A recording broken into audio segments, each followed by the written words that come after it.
যদি কোনো জানার থাকে দাঁড়ায় প্রশ্ন করতে পারবেন যে হুজুর এই বিষয়ে আমি জানতে চাই, এই বিষয়ে আমাকে দলিল সহকারে বুঝিয়ে দিয়ে যান।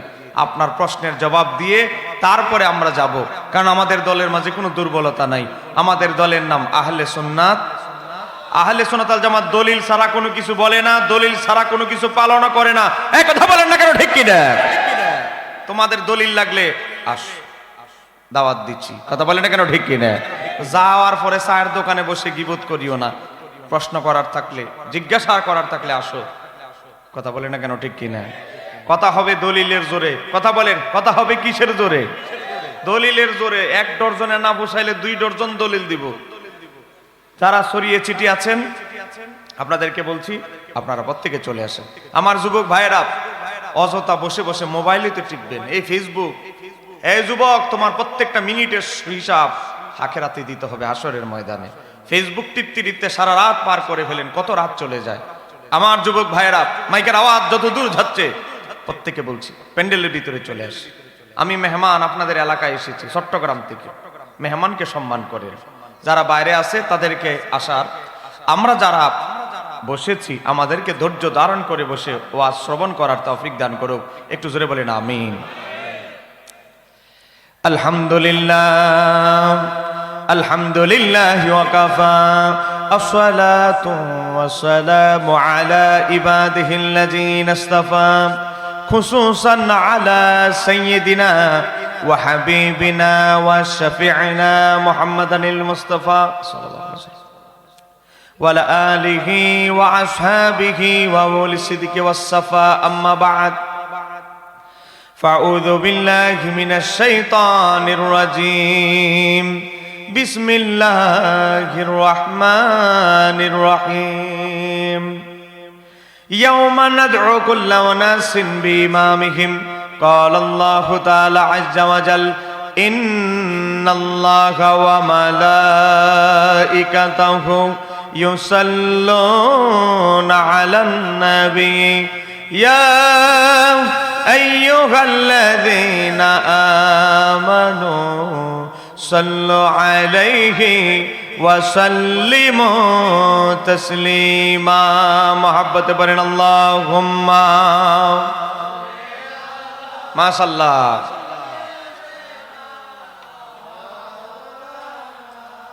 ও মুহাম্মাদি মায়ায় পরে শুয়ে আছেন মদিনা, আল্লাহুম্মা। মাশাআল্লাহ।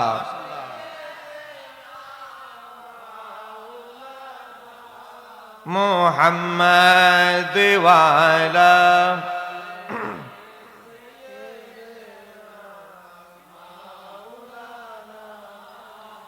কোথায় আবু বকর, কোথায় ওমর, কোথায় উসমান, হে কোথায় আলে,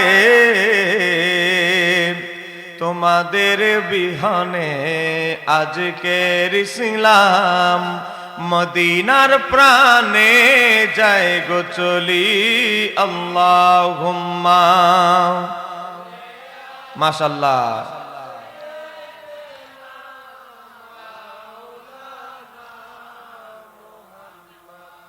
দেওয়ালা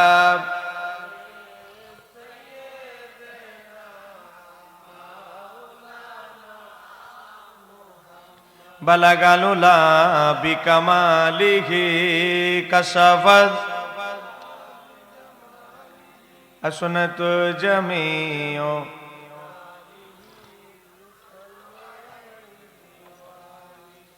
মহান রব্বুল আলামিনের দরবারে অজস্র অসংখ্য শুকরিয়া আদায় করছি যে আল্লাহ সুবহানাহু ওয়া তাআলা আমাদেরকে ইমামে আজম আবু হানিফা রাদিয়াল্লাহু তাআলা চতুর্দশ শতাব্দীর মুজাদ্দিদ আলা হযরত রাদিয়াল্লাহু তাআলা স্মরণে এই 2025 সালের এই বাৎসরিক সুন্নি মহা সম্মেলনে আল্লাহ সুবহানাহু ওয়া তাআলা আমাদেরকে আসার এবং বসার তৌফিক দান করেছেন।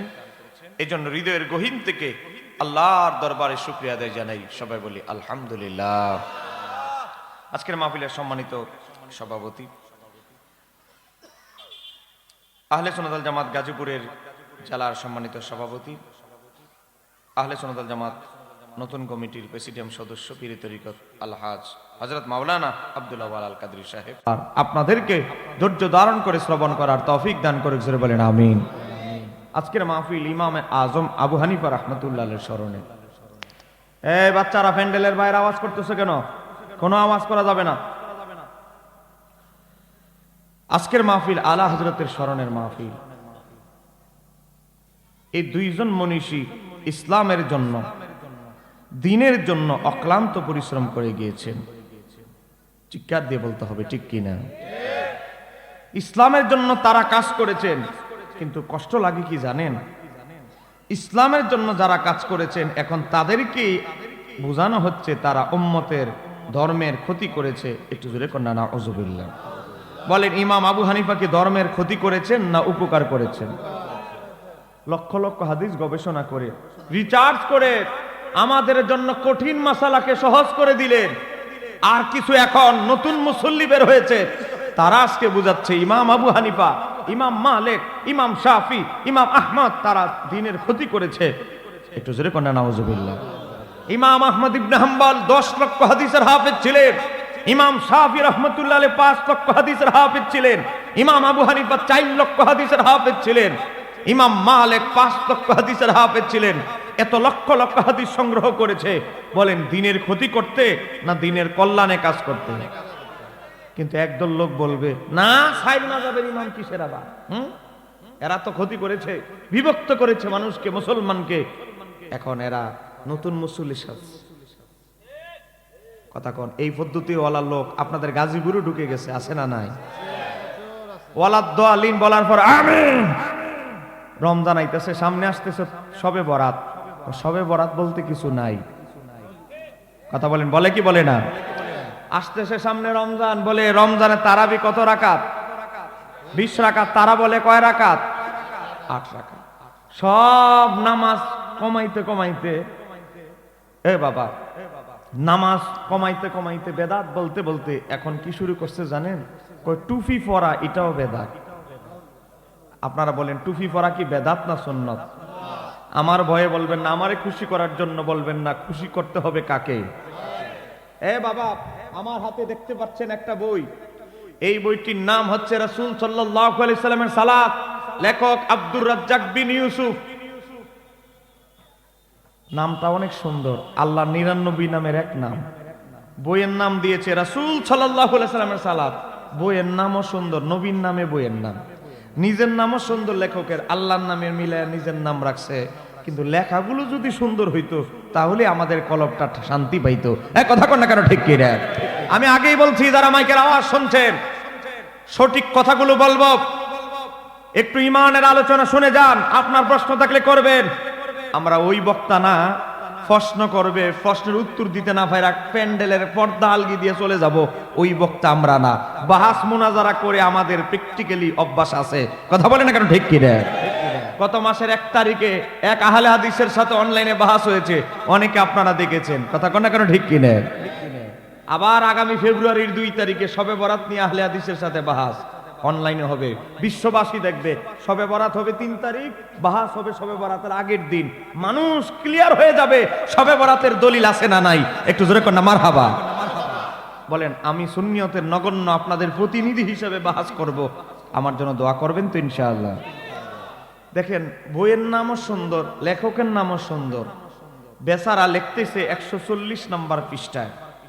প্রশ্ন করছে টুপি পরে নামাজ পড়তে হবে, টুপি পরা কি সুন্নত, টুপি পরা কি জরুরি?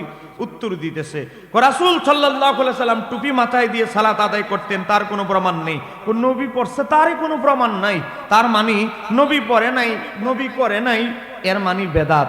আপনারা বলেন টুপি পরা কি বেদাত না সুন্নত? এখন হঠাৎ আপনাদের এলাকায় এই শায়েখের ভক্ত অনুরক্ত একজন এসে যদি বলে টুপি পরা, ওই আমার ভাই টুপি দিয়েছে, সুন্দর লাগতেছে, বলেন টুপি পরাকে বেদাত ফতুয়া দিলে কি আমরা মানব?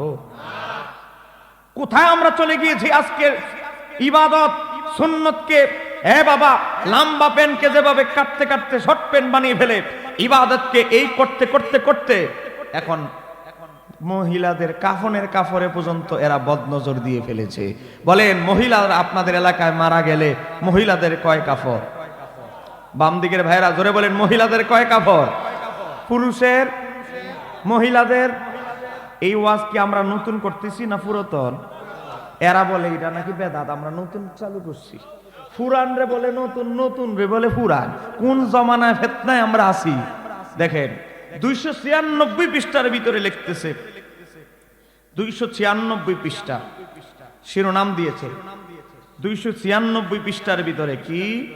পুরুষ নারী সবাইকেই 3 কাপড়ে দাফন দিতে হবে। জোরে কন্যা নাউজুবিল্লাহ। তো মহিলাদের 5 কাপড় রে 3 কাপড় বানায় কাফনের কাপড় চুরি করলো কয়টা? তারাবি চুরি করে, শবে বরাত চুরি করে, ফরজ নামাজের পরে মুনাজাত নাই, বিতিন নামাজ 3 রাকাতের 1 রাকাত বানায়া 2 রাকাত চুরি করে এখন মহিলাদের কাফনের কাপড় চুরি করা শুরু করেছে। অলরেডি মহিলাদের কাফনের দিকেও বদনজর চলে গেছে। এখানেই শেষ নয়, যারা মৃত ব্যক্তি আমাদের বাপ দাদা কবরে চলে গেছে এরা ফতোয়া দিচ্ছে। আজকে দেখেন 63 নম্বর পৃষ্ঠার ভিতরে এই কথিত আহলে হাদিসেরা ফতোয়া দিচ্ছে আপনার বাপ দাদার পূর্বপুরুষের কবর পুরাতন হয়ে গেছে। মনে করেন ব্রিটিশ আমলের কবর, আপনার দাদার কবর, কি করা যাবে? আর যদি সে কবর বহু পুরাতন হয়, বাপ দাদার কবর যদি পুরাতন হয়ে যায়, হাড় হাড্ডি মাটিতে মিশে গিয়ে মাটি হয়ে গেছে, পুরাতন হয়ে গেছে, তাহলে সেই জায়গা, এটার কবর নাই জায়গা, সেই জায়গা সাধারণ জায়গার মতো হয়ে যাবে। সেই জায়গায় ফল ফসল উৎপাদন করা যাবে, ঘর নির্মাণ করা যাবে। এবার আবার ঘর আর ফসল না, সব সুযোগ করে দিছে, সব ধরনের সুবিধা নেওয়া যাবে।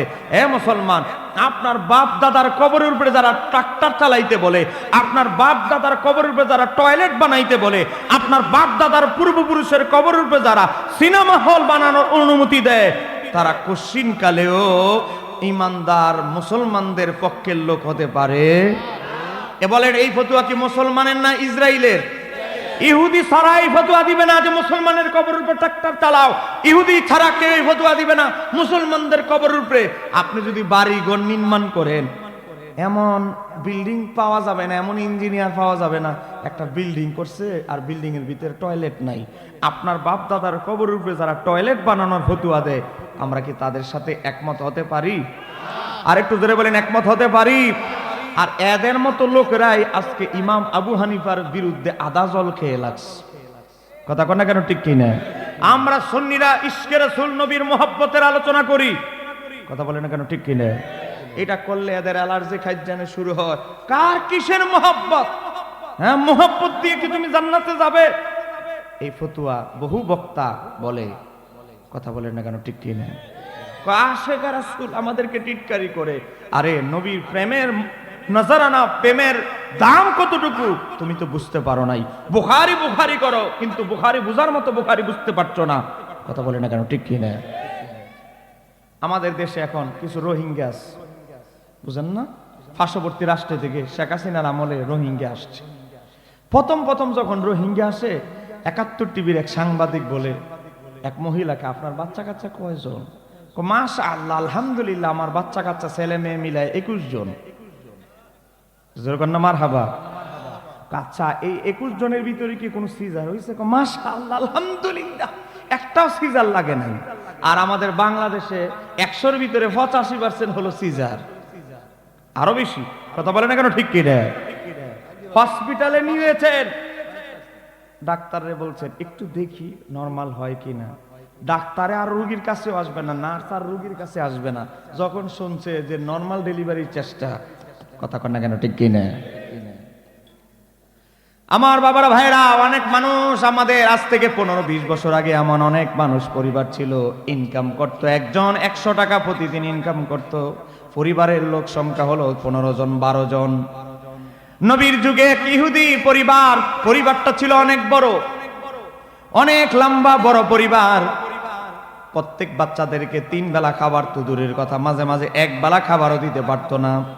একজন ইহুদি বালক, গতকাল কেউ খায় নাই, আজকে দুপুর হয়ে গেছে, খাবার দিতে পারছে না। ইহুদি বাবা মাথা চক্কর দিয়েছে, ক্ষুধার যন্ত্রণায় তার মাথা নষ্ট হয়ে গিয়েছে। এই বালককে যখন তার মা বাবা ধমক দিল, বকাঝকা করলো, হাঁটতে হাঁটতে মাথা ঘুরাচ্ছে, ক্ষুধার যন্ত্রণায় মাথায় কাজ করছে না। হঠাৎ করে মসজিদে নববীর দরজার কাছাকাছি এসে এক জায়গায় দাঁড়ালেন। আমার নবীও মসজিদে নববী থেকে বের হলেন। আমার নবীর চেহারা আনোয়ার দেখতে দেরি।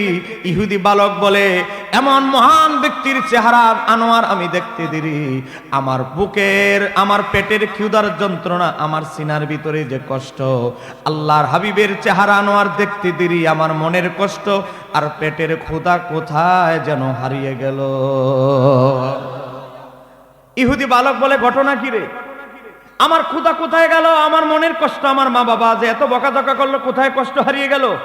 আরেকদিন পরীক্ষা করি। আরেকদিন বকাঝকা শুনে পেটের ক্ষুধার যন্ত্রণা নিয়ে আমার নবী তার হুজরা মোবারক থেকে বের হচ্ছে। একদিনে তাকায় আছে আমার নবীর চেহারা আনোয়ারের দিকে। হঠাৎ করে দেখে সেই দিনও তার পেটের ক্ষুধার যন্ত্রণা খাতায় কোথায় যেন হারিয়ে গেল। ইহুদি বালক মাঝে মাঝে দূর থেকে তাকায় থাকে। আমার নবী লক্ষ্য করলেন, একটা ইহুদি বালক নবীকে দূর থেকে লক্ষ্য করেন। আমার নবী একদিন বললেন, এদিকে আস। তাল, হ্যাঁ ইহুদি বালক, তুমি তো ইহুদি খুঁজি, তুমি আমার দিকে এক ধ্যানে তাকায় থাকো, ঘটনাটা কি? নিশ্চয়ই তোমার কোনো হাজত আছে, বলো। তোমার কোনো অসুবিধা থাকলে আমি নবীকে বলো, আমি তোমার হাজত পূরণ করে দিব। তুমি কি চাও? ইহুদি বালক বলল, ইয়া রাসূলুল্লাহ, আসলে আপনার দিকে তাকায় থাকি একটা কারণে। আমার পরিবার, আমাদের বাবার পরিবারটা অনেক বড়, আমাদের পরিবারের সদস্য বেশি, আমাদেরকে ঠিক মতো খাবার দিতে পারে না 3 বেলা। ইয়া রাসূলুল্লাহ, একদা আমি ক্ষুধার যন্ত্রণা নিয়ে আপনার কাছাকাছি আসলাম, আর আপনার চেহারা আনোয়ারের দিকে তাকায় আমার ক্ষুধার যন্ত্রণা হারিয়ে গেল। এরপর থেকে যতবারই আমার ক্ষুধার যন্ত্রণা বেড়ে যায়, আপনার চেহারা আনোয়ারটা দেখি, আল্লাহর কসম আমি ইহুদি হতে পারি, আমি সত্য বলছি ইয়া রাসূলুল্লাহ, আপনার চেহারা আনোয়ার দেখলে সত্যি সত্যি আমার ক্ষুধার যন্ত্রণা হারিয়ে যায়।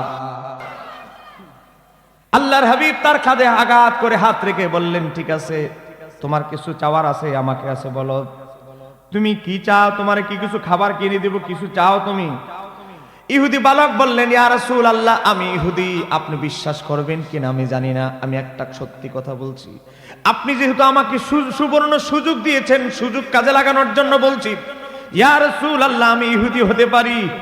বারবার আপনার দর্শন পেয়ে আমার সিনার ভিতরে আপনার মহাব্বত সৃষ্টি হয়ে গিয়েছে।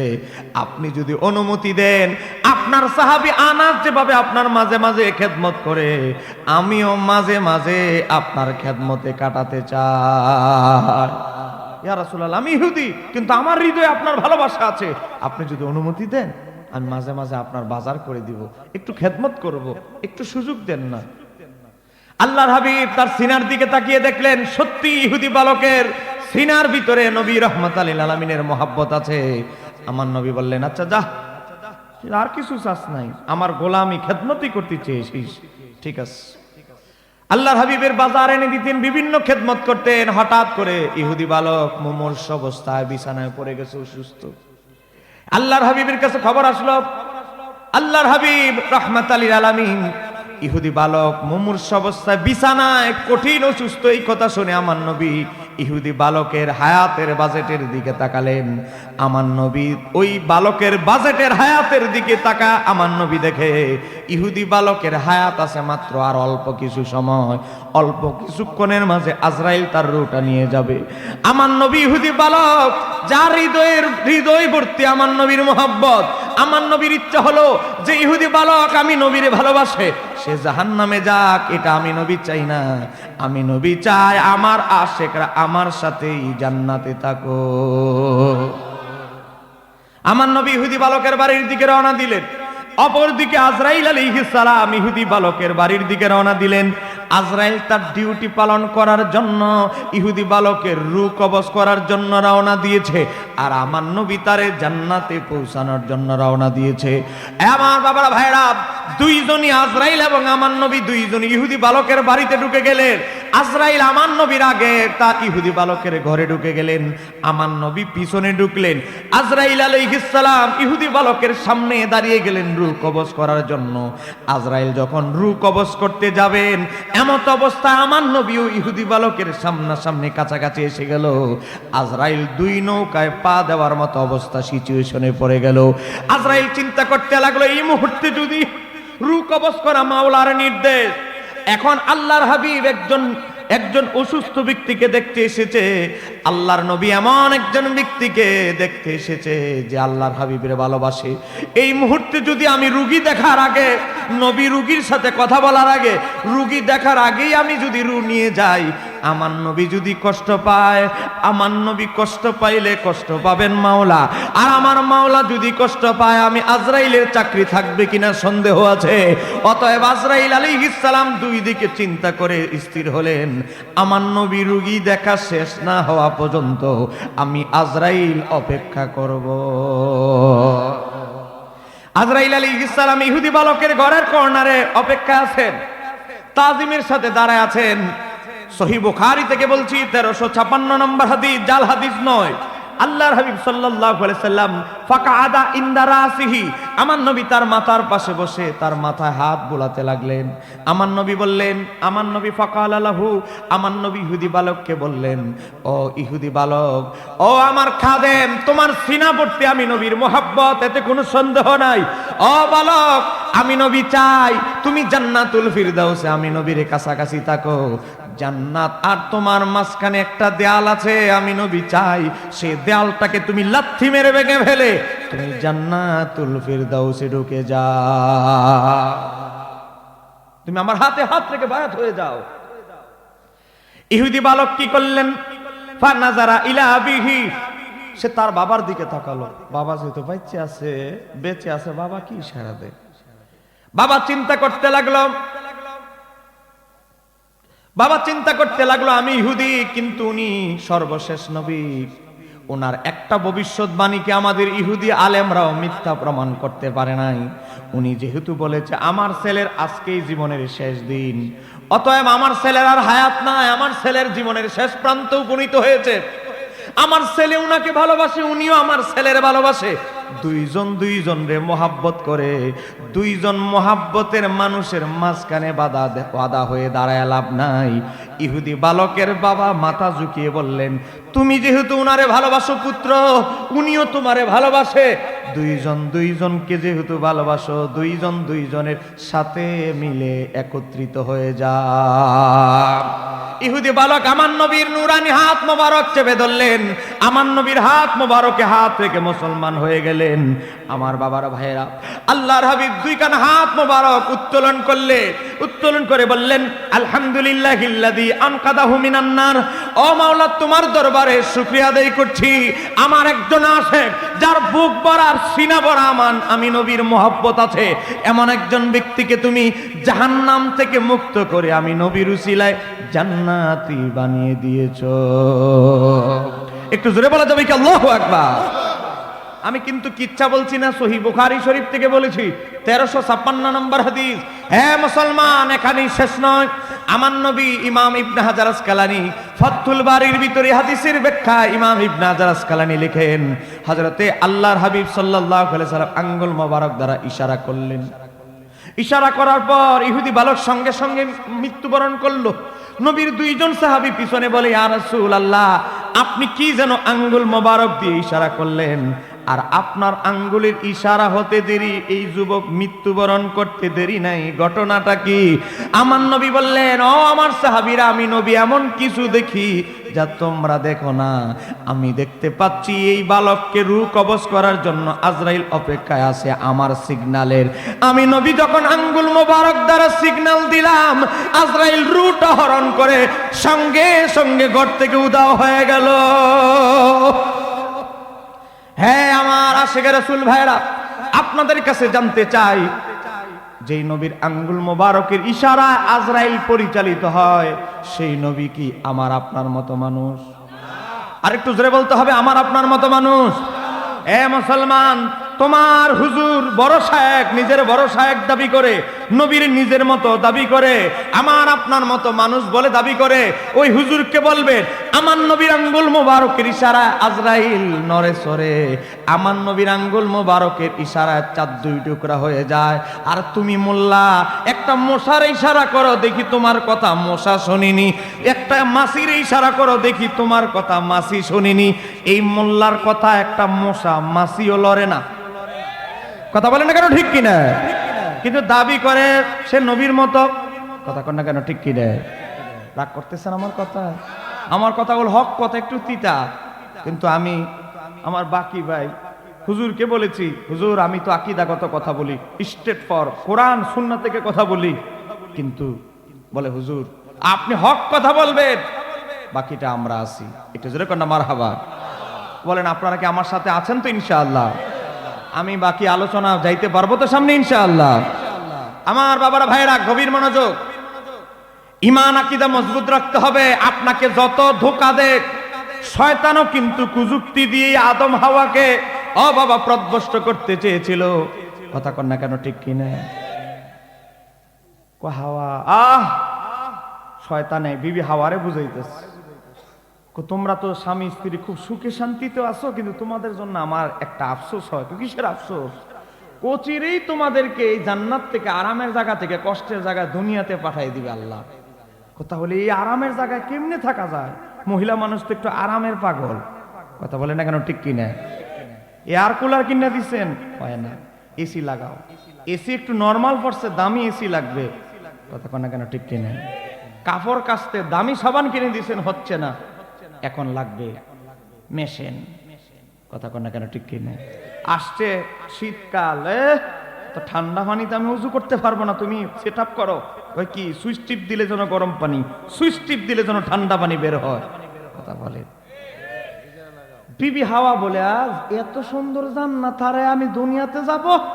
আচ্ছা কি কাজ করলে এই জান্নাতে সবসময় থাকা যাবে?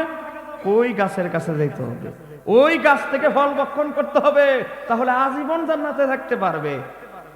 মিষ্টি মিষ্টি কথা, ইবলিশের তরিকা। কথা কন না কেন, ঠিক কিনে? চায়ের দোকানে বসায়া, এই চাচার একটা চা দে, চা দিস।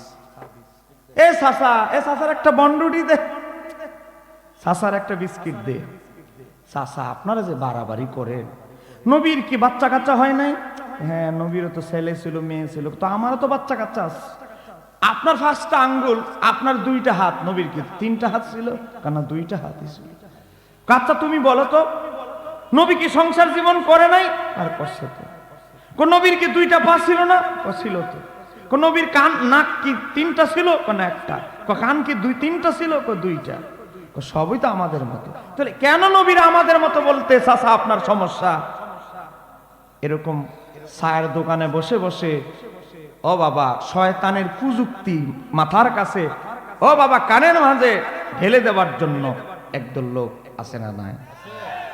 এখন তারে যদি বলে তোমার আঙ্গুল আমার নবীর আঙ্গুল মোবারক, আমার নবীর আঙ্গুল মোবারকের 2 টুকরা হয়ে যায়, আর তুমি আঙ্গুলে ইশারা দিলে ঘর থেকে মশারাও বের হয় না, তো তুমিও তোমারও আঙ্গুল নবীরও আঙ্গুল। আচ্ছা তোমারও চোখ নবীরও চোখ, আহা চোখের পাওয়ার দেখে। এ বাবা আপনাকে রাগ করতেছে? তারা আছে না? আচ্ছা, তো দোয়া রইল আপনার জন্য, দেখে রাখবেন আর কি। হ্যাঁ, গভীর মনোযোগ, গভীর মনোযোগ। নাসাই শরীফ থেকে হাদিস বলছি, হযরতে আনাস ইবনে মালিক বর্ণনা করছেন, এ মুসলমান আপনার 2টা চোখ, নবীরও 2টা চোখ, চোখ দিয়ে তুলনা দিচ্ছে নবী আমার আপনার মতো। ওই হুজুরকে বলবেন, হুজুর সুন্দর উদাহরণ দিয়েছেন, ভালো কথা, খুব সুন্দর কথা বলেছেন, কিন্তু আমারে একটা কথা বুঝাই দিয়া যান। কই কি কথা? আল্লাহর হাবিবের হাদিস মোবারক নাসাই শরীফের 1363 নম্বর হাদিস এসেছে। আমার নবী বললেন, ও আমার সাথী, তোমরা যদি দেখতা তাহলে তোমাদের চেহারায় হাসি থাকতো কম, কান্নার ছাপ দেখা যেত। সাহাবায়ে কেরাম বললেন, ইয়া রাসূলুল্লাহ, কি আপনি এমন দেখেন যেটা আমরা দেখি না? আমার নবী বললেন, রাআইতুল জান্নাতা ওয়ান নারা, আমি জমিনে দাঁড়ায়া 7 আসমানের উপরে যে আল্লাহর জান্নাত জাহান্নাম, জমিন থেকে দাঁড়ায়া আমি আল্লাহর জান্নাত জাহান্নাম পর্যন্ত দেখতে পাই। একটু জোরে বলা যাবে কি সুবহানাল্লাহ? 7 আসমানের উপরে জান্নাত, জাহান্নাম তো দূরের কথা, 1 মাইল দূরের পরে কি ঘটনা হয়, এই বেচারা চা যে খাওয়াইলো, বিস্কুটটা যে খাওয়াইলো প্রদপষ্ট করার জন্য, সে কি বলতে পারবে? 1 মাইল দূরের ঘটনা তার বলার ক্ষমতা আছে? কিন্তু আমার নবী এভাবে তাকালে আল্লাহর জান্নাত জাহান্নাম পর্যন্ত দেখতে পায়। তো নবীর চোখ মোবারকের সাথে আমার আপনার চোখের তুলনা চলবে? সহিহ বুখারীর হাদিস আব্দুল্লাহ ইবনে আব্বাস থেকে বর্ণিত কিতাবুল জানায়েজ, নবীর সাহাবী আব্দুল্লাহ ইবনে আব্বাস বলে, কি বলছেন আব্দুল্লাহ ইবনে আব্বাস? হযরতে আব্দুল্লাহ ইবনে আব্বাস বলে, আমার নবী দুইটা কবরের পাশ দিয়ে হেঁটে যাচ্ছে। আমার নবী দুইটা কবরের পাশ দিয়ে হেঁটে যাওয়ার সময় আমার নবী বলছে, আমার সাহাবীরা, এই দুইটা কবরে আযাব হচ্ছে, বড় কোন গুনার কারণে তাদের কবরে আযাব হচ্ছে না, এই বেচারার কবরে আযাব হচ্ছে। এই বেচারা বেশি বেশি মানুষের চগলখড়ি করত, একজনের কথা আরেকজনের কাছে লাগায় গন্ডগোল লাগাই দিত। সমাজে এই ধরনের কিছু বাটপার কিসিমের লোক আছে না নাই? 2 নাম্বার, এই বেচারার কবর আযাব হচ্ছে, পেশাব করে ঠিক মতো পবিত্রতা অর্জন করত না। বহু আমাদের যুবক আছে এমন টাইপ প্যান্ট পরেছে, দাঁড়ায়া পেশাব করে, বসে পেশাবের সুযোগ নেই, টিস্যু তো দূরের কথা। বলেন এই রোগী আপনাদের গাজীপুর আছে না নাই? কথা বলেন কেন, আছে না নাই? টিস্যু বছরে শুধু ঈদের দিন ছাড়া আর টিস্যু ব্যবহার করে না। ঈদের দিনও মাঝে মাঝে পারফিউম মেখে ঘুরতে গিয়ে টিস্যু পকেটে নাই। আমার বাবারা, ভাইরা, আমার যুবক, অসংখ্য যুবক ঘুরতেছে রাস্তাঘাটে। এটা মেলা নয়, এটা একটা পবিত্র মাহফিল। বাইরে না ঘোরাফেরা করে প্যান্ডেল আসো। যুবক, আজকে পেশাব করতেছো দাঁড়িয়ে, আজকে পবিত্রতা অর্জন করছো না। আমার নবী বলে, আমি দেখলাম এই মুসলমানের কবরে আযাব হচ্ছে, সে পবিত্রতা অর্জন করতো না, এই কারণে আযাব হচ্ছে। ইবনে মাজাহ শরীফের হাদিস, হযরতে সাওবান রাদিয়াল্লাহু তাআলা থেকে বর্ণিত, আমার নবীর হাদিস। আমার নবী বলে, অধিকাংশ পুরুষের কবরে আযাব হবে পবিত্রতা অর্জন না করার কারণে। পেশাব পায়খানা করে, পেশাব করে পবিত্রতা অর্জন করে না। আমাদের সমাজে যুবকের সংখ্যা কমতেছে না বাড়তেছে? কথা বলে না কেন, কমতেছে না বাড়তেছে? বাড়তেছে। মুসলমান, চতুর্দিকে ফিতনা ফাসাদ, ফিতনা ফাসাদ। আমরা শেষ জামানায় চলে এসেছি, শেষ জামানার ভিতরে আমরা আছি। সহিহ বুখারী শরীফের 1036 নম্বর হাদিস, সহিহ মুসলিমের 157 নম্বর হাদিস, হযরতে আবু হুরায়রা রাদিয়াল্লাহু তাআলা থেকে বর্ণিত, কলা নবী সাল্লাল্লাহু আলাইহি সাল্লাম, আমার নবী বলছে, লা তাকুমু সাআতু হাত্তা ইউকবাদুল ইলমু, কিয়ামত ততক্ষণ পর্যন্ত হবে না কখন যখন দেখবা ইলম উঠিয়ে নেওয়া হবে। সাহাবীরা প্রশ্ন করলো, নবী গো, কিতাবপত্র সবই থাকবে বাজারে, ইলম কিভাবে উঠিয়ে নেওয়া হবে? আমার নবী বললেন, হক্কানি আলেমদের ইন্তিকালের সাথে সাথে সিনার সাথে ইলমও উঠে যাবে। আমার নবী বললেন, কিয়ামতের আগে দেখবা ওয়া তাকসুরা জালাজিলু, দেখবা ঘন ঘন ভূমিকম্প হবে। বলেন কিয়ামতের আগে আমার নবী বলছে ঘন ঘন কি হবে? এই পিছনের ভাইরা বলেন, ঘন ঘন কি হবে? বলেন, ভূমিকম্প কি আগের তুলনায় এখন কমতেছে না বাড়তেছে? সহিহ বুখারী থেকে বলছে 1036 নম্বর হাদিস, আমার নবী বলেছে, ওয়া তাকসুরা জালাজিলু, জলজালা মানে ভূমিকম্প, ভূমিকম্পের সংখ্যা বেড়ে যাবে। আজকে মুসল্লি মসজিদের সংখ্যা কমতেছে না বাড়তেছে? বাড়তেছে। আগে যদি হইতো 3 জন, এখন এক কাতার হয়। বাবা, বাহ্যিক মুসল্লির সংখ্যা বাড়তেছে, প্রকৃত মুসল্লির সংখ্যা কমতেছে। মাদ্রাসার সংখ্যা আগের চেয়ে কমতেছে না বাড়তেছে? বাড়তেছে। বেশভূষারে মৌলভী সাহেবের অভাব নাই, কিন্তু হাকিকতে হক্কানি আলেমের বড়ই অভাব। কথা কোন ঠিক কি না? আমার নবী বলেন, কিয়ামতের অন্যতম 1 নম্বর আলামত হলো হক্কানি আলেমরা বিদায় নিবে, জাহেলরা ফতোয়া দিবে। 2 নম্বর আলামত হলো ঘন ঘন ভূমিকম্প শুরু হবে। গতকালের আগের দিন ভূমিকম্প হয়েছে, একদিন মাত্র গ্যাপ গিয়েছে। আজকেও বাংলাদেশে, ঢাকা সহ বাংলাদেশের বিভিন্ন জেলায় আজকেও ভূমিকম্প হয়েছে। কথা কোন ঠিক কিনা? মুসলমান, এই যে পরশুদিন ভূমিকম্প হলো, 26 সেকেন্ড মাত্র ভূমিকম্প হয়েছে। 26 সেকেন্ডের জায়গায় যদি 2 মিনিট ভূমিকম্পটা হতো, ঢাকা শহরের যত উঁচু উঁচু ভবনগুলো ছিল, একটা উঁচু ভবনের মাথাও দেখা যেত না। কথা কোন ঠিক কিনা?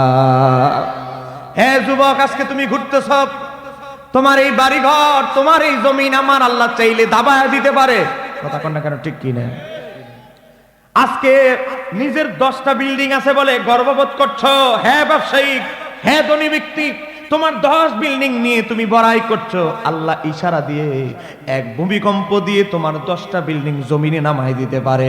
কথা কন না কেন ঠিক কিনা? এজন্য আল্লাহরে ভয় করো। ভূমিকম্প বাড়তেছে, কিন্তু মানুষের দুনিয়ার লোভের সীমা কমতেছে না, বাড়তেছে। কথা কন না কেন, ঠিক কিনে? রাগ করতেছেন আমার কথা? উচিত কথা বলে যাচ্ছি, প্র্যাকটিক্যাল ওয়াজ, বাস্তবতার সাথে আমি মিলিয়ে ওয়াজ করি, বাস্তবতার সাথে মিলিয়ে দেখবেন। আমার নবী ১৫০০ বছর আগে বলেছে কিয়ামতের আগে ঘন ঘন ভূমিকম্প হবে। অলরেডি বিশ্ববাসী দেখা শুরু করেছে, ঘন ঘন ভূমিকম্প অলরেডি বিশ্ববাসী দেখা শুরু করেছে। হ্যাঁ মুসলমান, আমার নবী বলেছে ভূমিকম্প কখন হবে।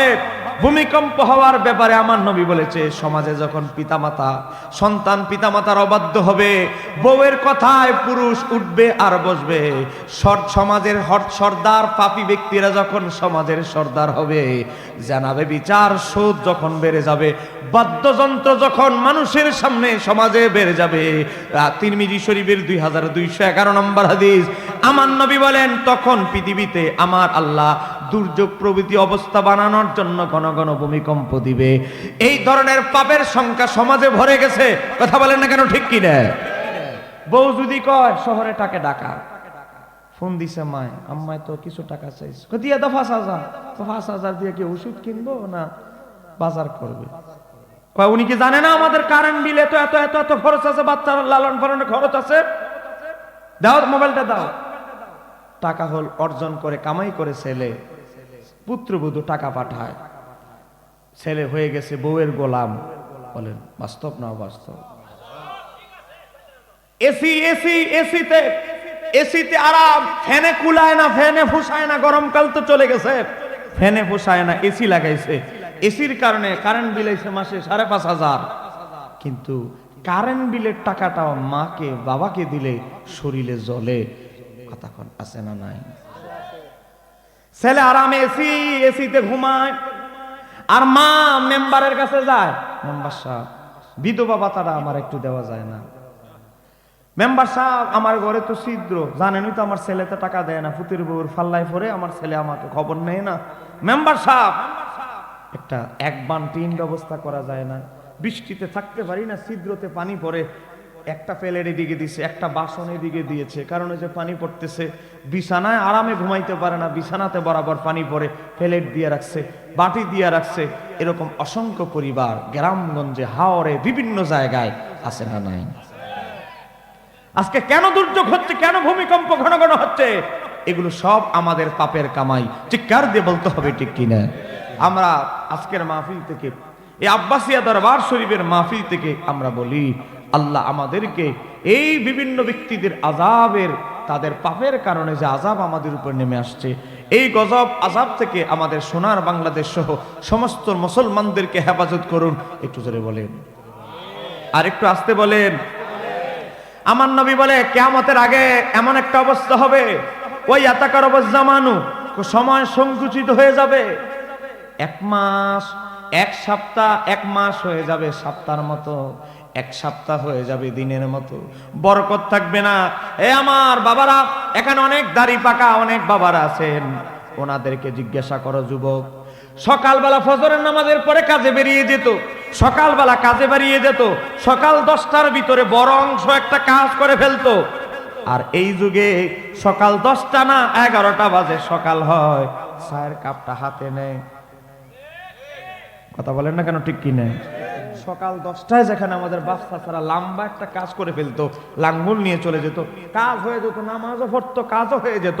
আর এখন কম্বলের ভিতর থেকে আমার যুবকরা ফ্রি ফায়ার, পাবজি গেম, বান্ধবীর সাথে হিস্ট্রি সেট করতে করতে করতে করতে মোটামুটি 12টা 12:30টার আগে চোখ খুলতে পারে না। বাস্তব না অবাস্তব? রাগ করতেছেন আমার কথা? আমার নবী বলে 2 নাম্বার, কিয়ামতের আগে অন্য আরো কিছু দেখবে, অন্যতম জিনিস দেখবে কিয়ামতের আগে। কই কি? তাজহারাল ফিতানু, চতুর্দিকে ফিতনা ফাসাদে ভরে যাবে। বলেন চতুর্দিকে ফিতনা ফাসাদ আছে না নাই? জাহেল, ও বাবা, আগের সরকারের আমলে ভিতর ডিম হয়ে বসে থাকতো, আবার এখন নিজেরে অনেক কিছু মনে করে। তখন ঠিক কিনা? বেদাত ফতুয়া আগে পকেটে ছিল, এখন জবানের জিহ্বায় এসে গেছে। কথা বলেন না কেন, ঠিক কিনা?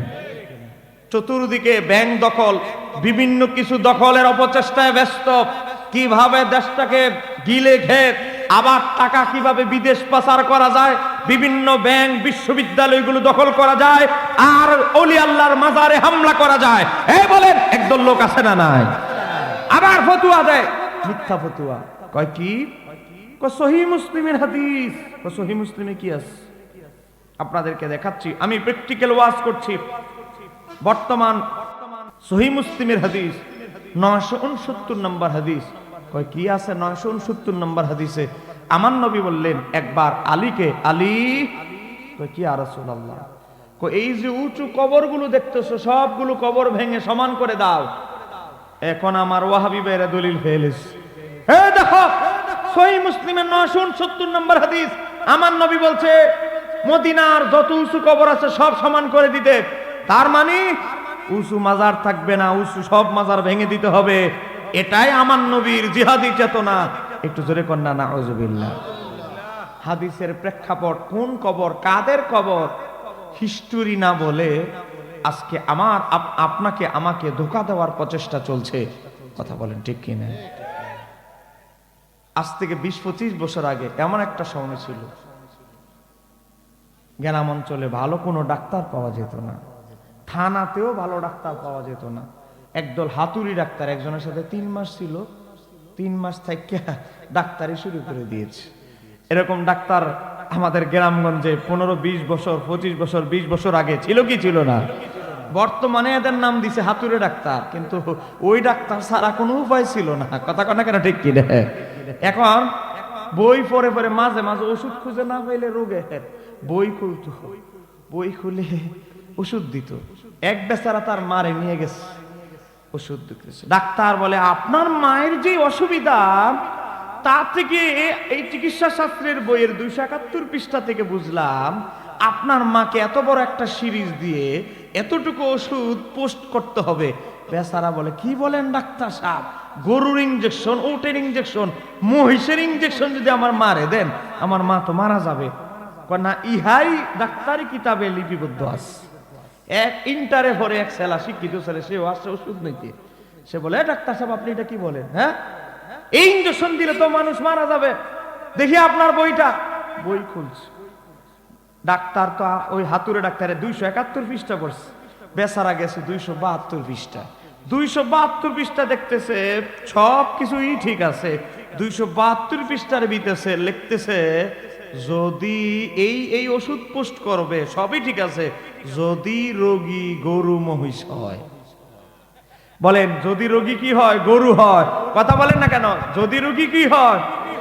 রোগও ঠিক আছে, ওষুধও ঠিক আছে, কিন্তু যদি রোগী কি হয়?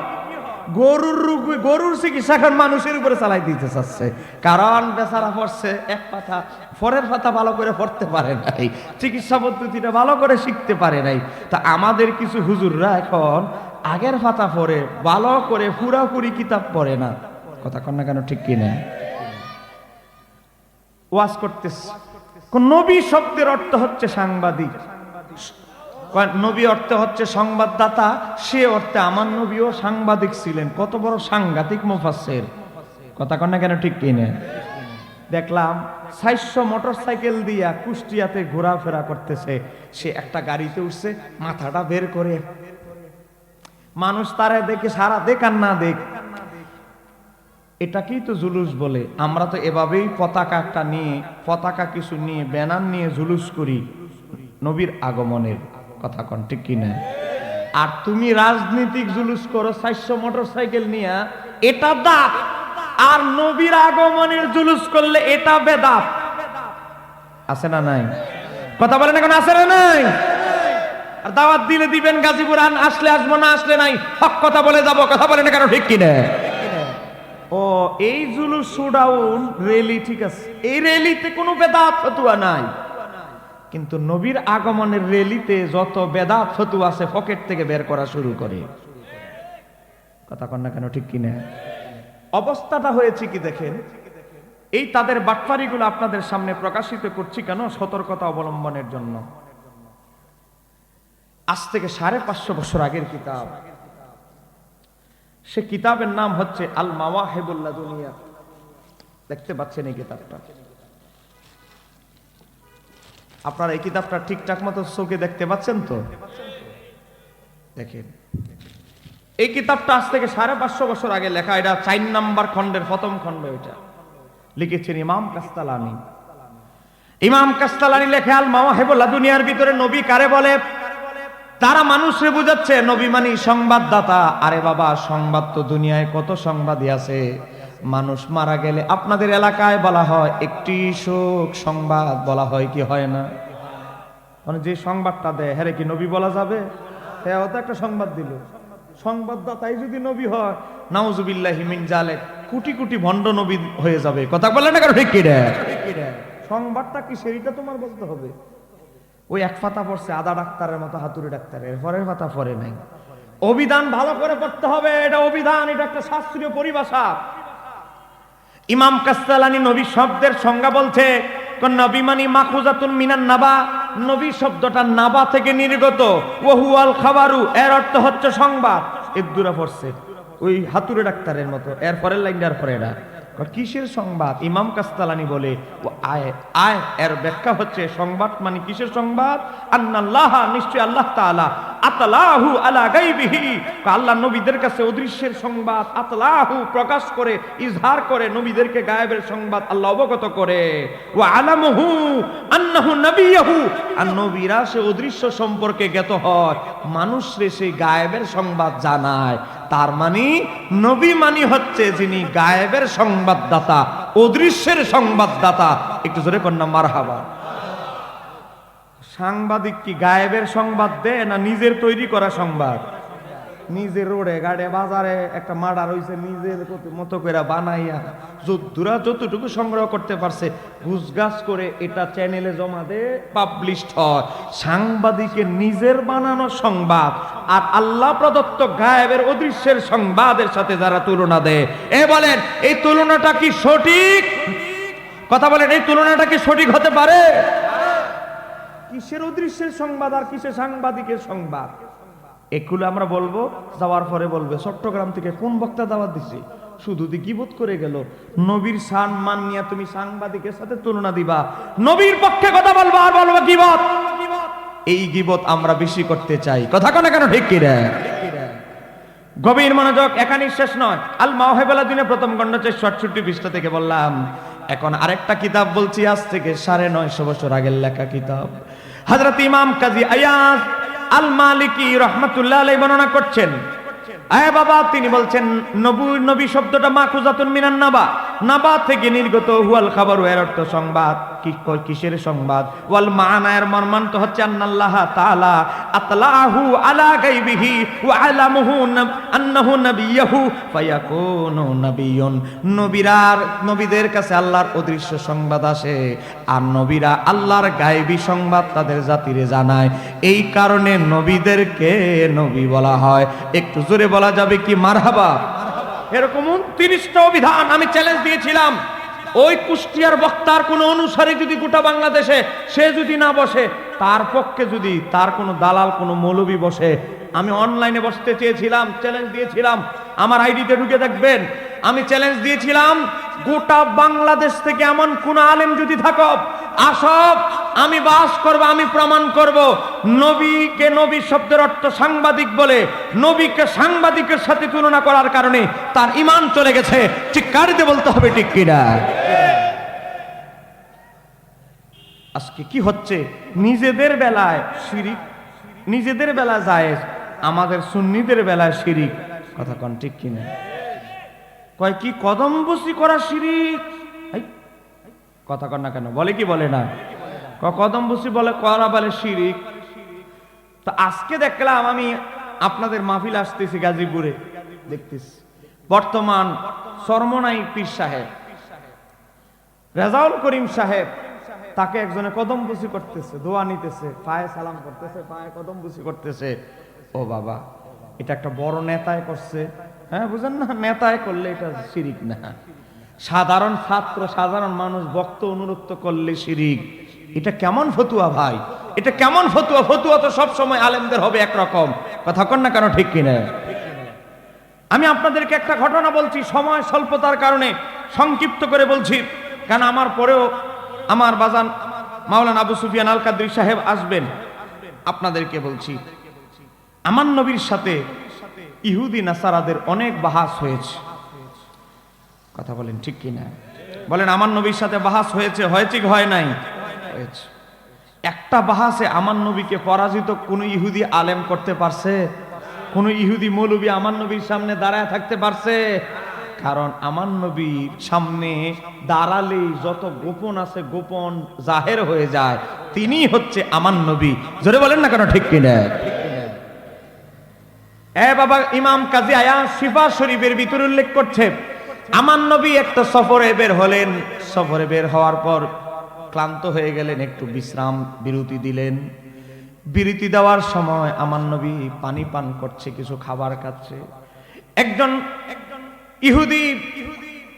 ইহুদি মদিনার ইহুদি, সিরিয়া থেকে 3 জন বড় ইহুদি আলেম মদিনার দিকে যাচ্ছে। সাধারণ একজন মানুষ ইহুদি, সে বলতেছে, ও ইহুদি আলেমেরা, ওই যে লোকটারা দেখতেছেন না, উনি মদিনার নবী, উনি নিজের নবী দাবি করে, ওনার নাম মুহাম্মদ, উনি দাবি করতেছে উনি সর্বশেষ নবী। ইহুদি 3 জন আলেম বললেন, উনি যদি সত্যি নবী হয়ে থাকে ওনাকে কিছু প্রশ্ন করব, প্রশ্নের উত্তর যদি দিতে পারে বুঝবো সে সত্যি নবী। একটু জোরে কন্যা মারহাবা। 3 জন আয়েশা বলল, আপনি নাকি নবীর নিজের নবী দাবি করতেছেন? আমি দাবি করি না, আমি সত্যি নবী। একটু জোরে বলেন সুবহানাল্লাহ। কাচ্চা নবীরা আপনারা কিছু প্রশ্ন করব। করো। এর আগে আপনি যে নবী হলে তো মুআজিজা দেখায়, আপনি একটা মুআজিজা দেখান। আচ্ছা, তোমরা মানুষ মৌলবী কয়জন? 3 জন।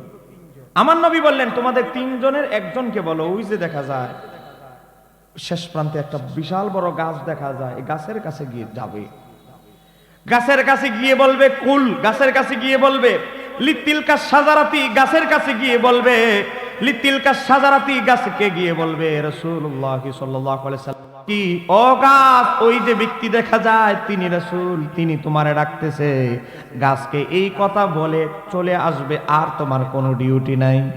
ইহুদি মৌলবী 3 জন একজন আরেকজনের কানে কানে এসে বলে, হাসতেছে, গাছে বলে উনার কথা শুনতে বসে রয়েছে, গাছে শুনবে উনার কথা। তারপরে বলে যা।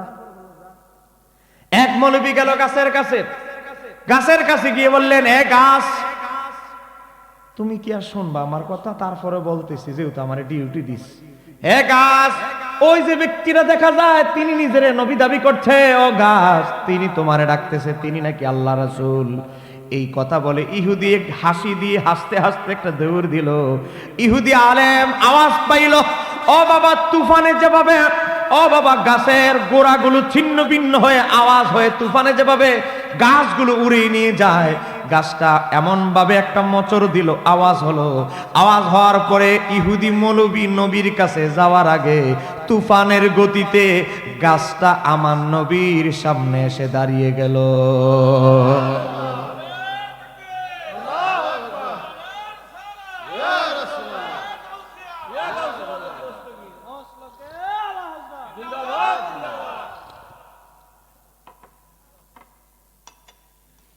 গভীর মনোযোগ। বেচারা বুঝেন না, দেউরে আসছে, হাঁপায় গেছে, আসছে দেখে যে তার বহু আগে গাছ এসে দাঁড়ায় আছে। ইহুদি 2 জনকে বললে, দাঁড়াও, তোমাদের তো একজন পিছনে পড়ে গেছে, সে আসুক, তারপরে আমি কে এটা আমি বলবো না, গাছকে প্রশ্ন করবে, গাছ বলবে আমি নবীকে। একটু জোরে বলেন না সুবহানাল্লাহ। ইহুদি ওই মৌলবী পিছনে পড়ে গেল, সে আসলো, আমার পরে বললেন, আসার পরে আমার নবী বললেন, তোমরা গাছরে বলবে কথা বলতে, না আমি বলবো? আপনি বলেন। আমার নবী বললেন, হে গাছ, আমার পরিচয় কি? তুমি 3 ইহুদি মৌলবীর শোনায় দাও। গাছ কথা বলার আগে সালাম দিল আমার নবীকে। ইমাম কাজী আয়াজ শিফা শরীফের ভিতরে উল্লেখ করেছেন, আসসালামু আলাইকা ইয়া রাসূলুল্লাহ, ওগো আল্লাহর হাবিব, কথা হবে পরে, সালাম আগে।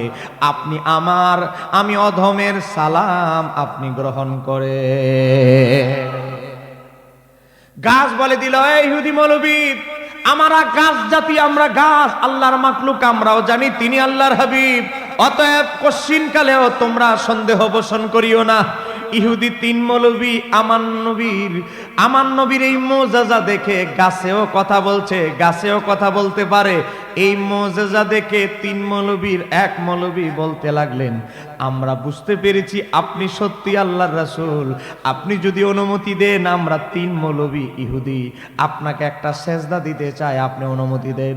কল আমার নবী বললেন, লাউ আমারতু আহাদান আইয়ুসজুদা লি আহাদিন, আমি যদি আমার উম্মতের ভিতরে কাউকে একজন আরেকজনকে সেজদা দেওয়ার হুকুম দিতাম, স্ত্রীদেরকে বলতাম তাদের স্বামীর পায়ে সেজদা দেওয়ার জন্য, অতএব আমি সেজদা দেওয়ার অনুমতি আমার সাহাবীদেরকে দিচ্ছি না। আপাতত আমি অনুমতি, ইসলামে অনুমতি দেয় নাই, আমি দিচ্ছি না এই অনুমতি। এই কথা বলার পর ইহুদি একজন আলেম বললেন, অনুমতি যদি কলা, সে বলতে লাগলো অনুমতি যদি এটা নাই দেন তো ফাজান লি, আমাকে এই অনুমতি দেন, আন উকাব্বিলা ইয়াদাইকা ওয়া রিজলাইকা, আপনার হাতে এবং পায়ে চুমু খাওয়ার অন্তত অনুমতিটা দেন। একটু জোরে বলেন না সুবহানাল্লাহ। ইহুদি 3 জন মৌলবী যখন এই কথা বলল, ফাজানা লাহু, আমার নবী 3 মৌলবীকে অনুমতি দিলেন, ঠিক আছে তোমরা আমার হাতে পায়ে চুমু দিতে পারো বরকত হাসিলের জন্য। ইহুদি 3 মৌলবী আমার নবীর হাতে এবং পায়ে চুমা দিল। আমার নবী বললেন, তোমরা তো আমার একটা মুজিজা দেখলা, আমার আরেকটা মুজিজা শুনবা? ও বলেন, আমি জানি তোমরা 3 জনে কালেমা পড়বে না। একটু জোরে বলেন না, আরেকটু জোরে বলেন না সুবহানাল্লাহ। এটা আপনি কেমনে জানেন? এটা তো আমাদের মনের ভিতরে আছে। মনের ভিতরের কথাও বুঝার ক্ষমতা দিয়েছেন কে? তোমরা ঈমান কবুল করবে না, আরো বলবো কেন করবে না? তোমরা তোমাদের জাতির কাছে যদি গিয়ে বলো আমরা মুসলমান হয়ে গেছি, তারা তোমাদেরকে হত্যা করবে, হত্যার ভয়ে জীবনের আশঙ্কায় তোমরা কালেমা পড়বে না, যাও আমার সামনে থেকে চলে যাও। একটু জোরে কন্যা সুবহানাল্লাহ। হে মুসলমান, আমার নবী সামনে সফরে একটু আরেকটু অগ্রসর হলেন, আরেকটা মুজিজা প্রকাশিত হয়ে গেল। আসরের সময় হয়ে গেল। বলেন নামাজের সময়ের নাম কি? আসর। কোন নামাজ? আর 1 ঘন্টা, 1 ঘন্টা তো সময় নাই, আর 40-45 মিনিট কি আপনারা সময় দিতে পারবেন ইনশাআল্লাহ? বলেন তো চলবে তো ইনশাআল্লাহ? বলেন নবীর আশিকদের হৃদয় আনন্দিত হয় ইশকে রাসূলের আলোচনা শুনলে, কথা বলেন না কেন ঠিক কি রে? আমাদের ঈমান তাজা হয় আকীদার ওয়াজ শুনলে, কথা কন না কেন ঠিক কি রে? আসরের নামাজের সময় হয়ে গেছে। আমার নবী বললেন, বেলাল আসরের আযানটা দিয়ে দাও। ইমাম ইবনে আসির আল উজদুল গাবা ফি মারিফাতি সাহাবা নকল করেন, বেলাল আসরের সময় হয়ে গেছে, আযানটা দাও। বেলাল আযান দেওয়ার জন্য রেডি হয়ে গেলেন। আমার নবীর পাশে আরেকটা কাফেলা বিরতি দিল। সেই কাফেলার ভিতরে ছিলেন আবু মাহজুরা নামক একজন ব্যক্তি, যে ছিল সিরিয়ার দেশের সবচেয়ে বড় সঙ্গীত শিল্পী। আমাদের বাংলাদেশে যেমন সঙ্গীত শিল্পী আছে, তৎকালীন যুগেও সারা বিশ্বের ইহুদিদের সবচেয়ে বড় শিল্পী ছিল, তার নাম হলো আবু মাহজুরা। তার একটা বড় অনুষ্ঠানে, অনুষ্ঠানে দাওয়াত দিছে, মদিনায় গান গাইবে। সিরিয়া থেকে আসতেছে, রাস্তায় নবীর সাথে দেখা হয় নাই। নবী এক পাশে, তারা তাবু টাঙাইছে আরেক পাশে। এখন বেলাল আযান দেওয়া শুরু করে, আল্লাহু আকবার, আল্লাহু আকবার। বেলাল যখন আযান দেওয়া শুরু করলেন, আবু মাহজুরার পিএস, ও বাবা, একজন শিল্পীর সহযোগী থাকে কি থাকে না, সহযোগী বলতে লাগলো, মদিনার যেই লোক ভাড়া করেছে আবু মাহজুরাকে, সে বলতে লাগলো, এই যে লোক আযান দিতেছে, এই যে লোকটা, তার নাম হলো বেলাল। আর তার সামনে যে সুন্দর চেহারা বিশিষ্ট ব্যক্তিটা, তিনি সর্বশেষ নবী, তিনি নিজের নবী দাবি করে। সঙ্গীত শিল্পীর সহযোগী একজনে কয়, দেখছেন নি আবু মাহজুরা, আরে আপনার কণ্ঠ কি সুন্দর, তার চেয়ে বেশি সুন্দর কি কালা লোকটার কণ্ঠ। শিল্পীর গায়ে লেগে গেছে, বুঝেন না? উপস্থিতিতে আরেকজনের প্রশংসা করতেছে, বেচারার গায়ে লেগে গেছে, মুখস্থ করছে হযরতে বেলালের আযানটা, বলতেছে গান, আপনার গান কি সুন্দর, এর গানটা কত সুন্দর দেখেন। এরা তো আর জানে না এটা যে আযান, তারা মনে করতেছে এটা একটা গান। বেলাল কি সুন্দর সুর দিয়ে বলতেছে। হযরত আবু মাহজুরা বলল, এই লোকটা যেভাবে গানটা গাইলো, তার চেয়ে সুন্দর করে আমি গানটা গাবো। আজান শেষ, আবু মাহজুরা শুরু করলো আজান দাও, আল্লাহু আকবার, আল্লাহু আকবার। আমার নবী তাকায়া দেখে, আমার নবী বলে, কিরে আজান তো শেষ, আবার এইদিকে আবার আজান দেখে। তখন আমার নবীর এক সাহাবী বলতেছে, ইয়া রাসূলুল্লাহ, হইলো একজন সঙ্গীত শিল্পী, গান গায়া টাকা রোজগার করে, তার কণ্ঠ অনেক সুন্দর। সে মনে করেছে বেলাল গান গাইছে, বেলালের আজানটা সে হুবহু মুখস্থ করেছে, বেলালের আজানের এই সুর নকল করে বেলালের মতো দেওয়ার চেষ্টা করছে, তার গলায় গেয়ে চেষ্টা করছে। এক লাইন ভুলে গেছে, নবীর নামের আলোচনাটা লাইনটা ভুলে গেছে। সঙ্গীত শিল্পীর সহযোগীরা বলে, না না, আপনি তো সুন্দর দারুণ গাইছেন গানটা, আপনার কণ্ঠ খারাপ না। আমার নবী বললেন, আসরের নামাজ একটু পরে পড়বো, এই আবু মাহজুরাকে ডেকে নিয়ে আসো। বেলাল যেহেতু তোমার আজান কপি করেছে, তুমি তারে দাওয়াত দাও আমার সাথে একটু খাবার খাওয়ার জন্য। আমার নবীর সাহাবী হযরতে বেলাল ওই আবু মাহজুরা সঙ্গীত শিল্পী গান গায়, তার কাছে গেলেন, তার কাছে গিয়ে বললেন আসসালামু আলাইকুম। আপনি কেন আসছেন? আপনার গানটা যে নকল করছি এজন্য কি আপনার নবী রাগ করছে? না, উনি কি আমারে গালাগালি করবে, সমালোচনা করবে? তা না। কিসের জন্য? আমার নবী আপনাকে দাওয়াত দিয়েছে, আপনার সাথে আল্লাহর হাবিব একটু নাস্তা করতে চায়, কথা বলতে চায়। একটু জোরে বলেন সুবহানাল্লাহ। হযরত আবু মাহজুরা আসলেন, আসার পরে আবু মাহজুরাকে বললেন, আবু মাহজুরা, তোমার কণ্ঠের অনেক তারিফ শুনেছি, তুমি বেলালের আজানটা নকল করেছো, কিন্তু এক লাইন ভুলে গেছো, আসো একসাথে খাবার খাই। নবী খাবার খাওয়াইলেন। ও আবু মাহজুরা, তুমি শুধু আমার একটা অনুরোধ রাখো, বেলাল যে আজানটা দিয়েছে বেলাল থেকে আবার নতুন করে মুখস্থ করে নাও, সুর তাল মুখস্থ করে তুমি আজানটা আমার একবার শোনাও, আজানটা শোনায়া তুমি তোমার জায়গায় গন্তব্যে রওনা দাও, আমি তোমার কণ্ঠে পুরাপুরি আজানটা আমি নবী একবার শুনতে চাই। বলেন, আমার নবী যদি কারো দিকে দয়ার দৃষ্টিতে তাকান, আমার আল্লাহ তাকে হেদায়েত করতে পারে কি পারে না? কথা বলে না কেন, পারে কি পারে না? কারণ আমার আল্লাহর হাবিবের, আমার আপনার নবীর খুশিতেই খুশিকে, কথা বলেন, নবীর খুশিতে খুশিকে গভীরভাবে লক্ষ্য করেন। আমার নবী বললেন, আবু মাহজুরা, যাও বেলালের কাছে যাও, বেলাল ওরা আজানটা একটু শিখিয়ে দাও। বেলাল শিখিয়ে দিলেন আজানটা সুন্দর করে, 15টা লাইন সুন্দর করে শিখিয়ে দিচ্ছে, সুন্দর সুন্দর শিখছে। সুন্দর করে শিখার পর আজান দেওয়া শুরু করেছেন, আল্লাহু আকবার, আল্লাহু আকবার। সুন্দর করে আজান দিতে দিতে আজান দেয়, এক কলি বলে নবীর চেহারা নোয়ারের দিকে তাকায়, আমার নবীর চক্ষু মোবারকের দৃষ্টি পড়ল গিয়ে ওই ইহুদি শিল্পী আবু মাহজুরার চোখের উপরে। আবু মাহজুরার চোখের দৃষ্টি আমার নবীর নুরানি চক্ষু মোবারকের উপরে পড়ল। বাবা, সিনার ভিতরে নবীর মোহাব্বত পয়দা হয়ে গেল। আমার নবীর নাম মোবারক একবার উচ্চারণ করলেন, দ্বিতীয়বার উচ্চারণ করতে গিয়ে থেমে গেলেন, কান্নায় ভেঙে পড়লেন। আমি আপনার কথা তাওরাতে অনেক শুনেছি, আপনি যে সে নবিউল উম্মি, সর্বশেষ নবী, আমি বুঝে গিয়েছি। আমি আর আজানের কমপ্লিট করতে পারছি না, আপনার হাত মোবারক দেন, আমি আপনার হাত মোবারকে হাত রেখে বায়াত হয়ে মুসলমান হয়ে যেতে চাই। আবু মাহজুরাকে মুসলমান বানালেন। আবু মাহজুরা বললেন, ইয়া রাসূলুল্লাহ, আমি ইহুদি থেকে আপনার সাহাবী হয়ে গিয়েছি, এখন আপনার কাছে আমার একটা অনুরোধ। বলো, তুমি কি চাও? ও ইয়া রাসূলুল্লাহ, আপনার কাছে আমি একটা জিনিস চাই। কই, কি চাও? আমি চাই বেলাল যেমনি ভাবে আজান দেয়, আমি যেহেতু একজন শিল্পী ছিলাম, আমি এখন থেকে আজান দিতে চাই। আমার নবী বললেন, আবু মাহজুরা, তুমি তো এখন মুসলমান হয়েছো, এখন ইসলামের সোনালী যুগ, তুমি এখন মুসলমান হয়েছো, কিন্তু আমার বেলাল এমন কষ্টের সময় মুসলমান হয়েছে, দাস থাকা অবস্থায় মুসলমান হয়েছে, বুকের উপরে পাথর চাপা দেওয়া হয়েছিল। হ্যাঁ আবু মাহজুরা, গরম রোদ্রে উল্টিয়ে গরম রোদের উপরে ছেড়ে দেওয়া হয়েছিল, গরম উত্তপ্ত রোদের বালুতে চামড়ায় ঠসা পড়ে গিয়েছিল।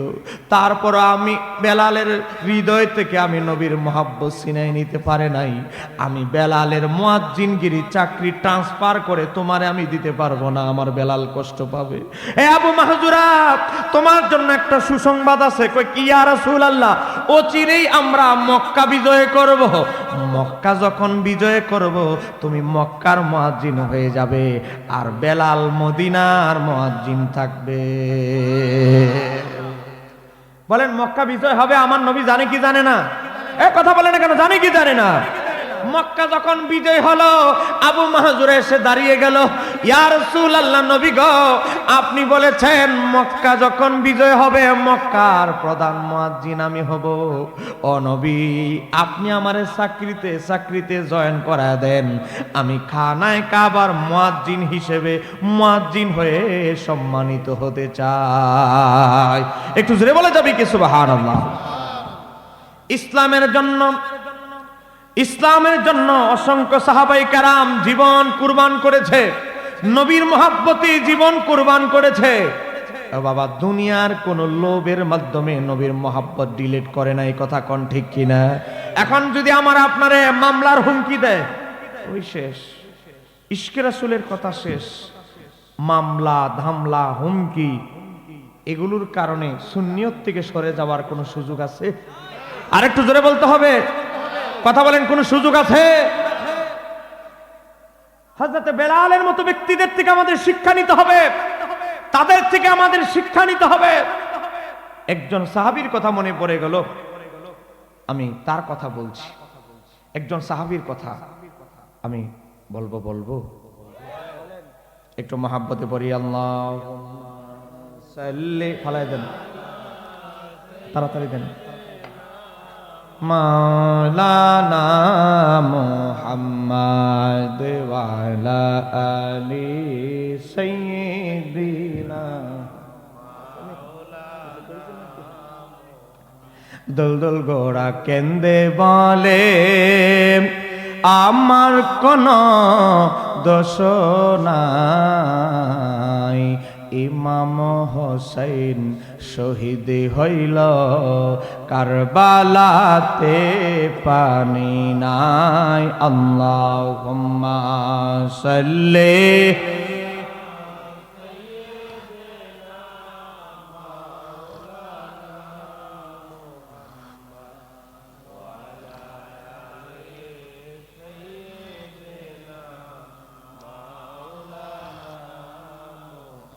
গভীর মনোযোগ।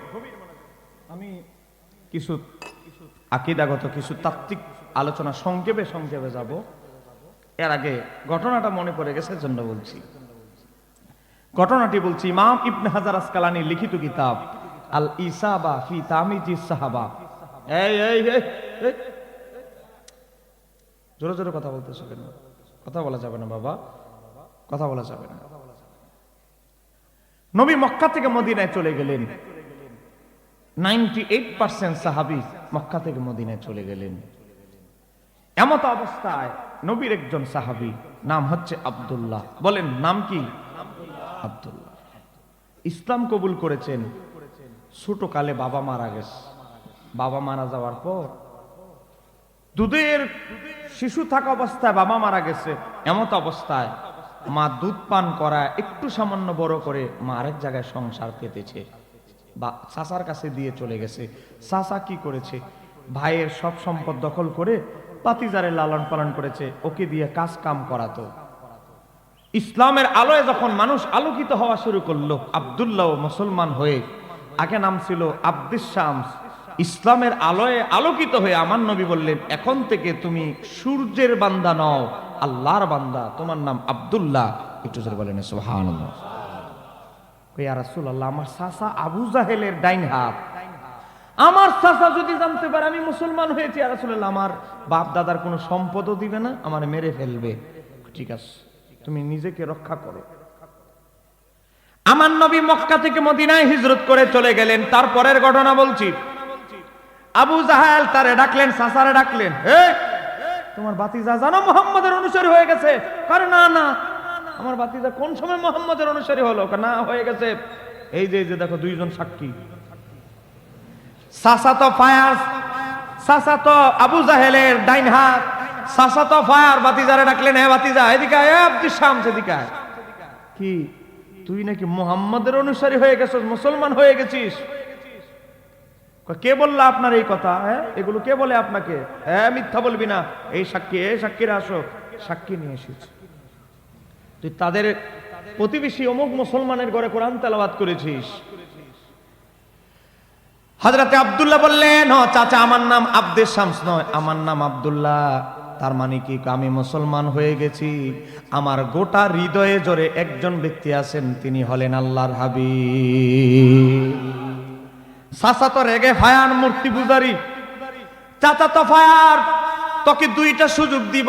তুই যদি তোর বাবার সম্পদ, তুই আমার সাথে এজমালি একসাথে থেকে যে ব্যবসা বাণিজ্য একসাথে অর্জন করেছিস, এই সম্পদ তুই চাস, যদি সম্পদ চাস মুহাম্মাদের ধর্ম ত্যাগ করতে হবে।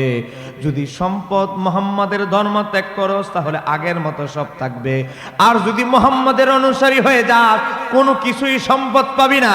নবীর সাহাবী আব্দুল্লাহ বললেন, ও আমার চাচা, আমি দুনিয়া, শুধু আমার এই সম্পদ নয়, গোটা দুনিয়া তোমাকে দিয়ে দিলাম, কিন্তু আমি আমার হৃদয় থেকে নবীর মহব্বতকে বিচ্ছিন্ন করতে পারবো না। বলেন ঠিক আছে, ঠিক আছে, তাহলে মক্কায় চলে, মদিনায় চলে যা, সব কোনো কিছুই তুই নিতে পারবি না, কাপড় খোল। কাপড় খুলছে, কয় এই পায়জামাটা, এই যে নিচের কাপড়, এটা খুল। ও চাচা কি বলেন, এটা খুলবো মানে? ও চাচা, আমি তো তোমার কাছে কিছুই চাই নাই, শুধু আর নিচের লজ্জাস্থানটা ঢাকার মতো একটা কাপড় আমাকে দাও। ও চাচা, না, এটা আমি কিনে দিছি তোরে, এটা আমার টাকার কিনা, অতএব এটাও খুলে দিয়ে যেতে হবে।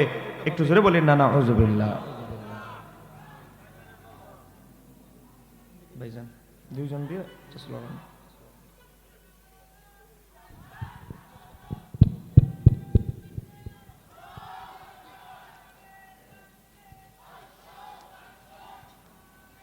আমাদের প্রধান আলোচক আল্লামা শাইখ মোহাম্মদ আবু সুফিয়ান খান আবেদি আল কাদেরী আমাদের মধ্যে উপস্থিত হচ্ছেন। নারায়ে তাকবীর, নারায়ে তাকবীর, নারায়ে রিসালাত, নারায়ে গাউসিয়া,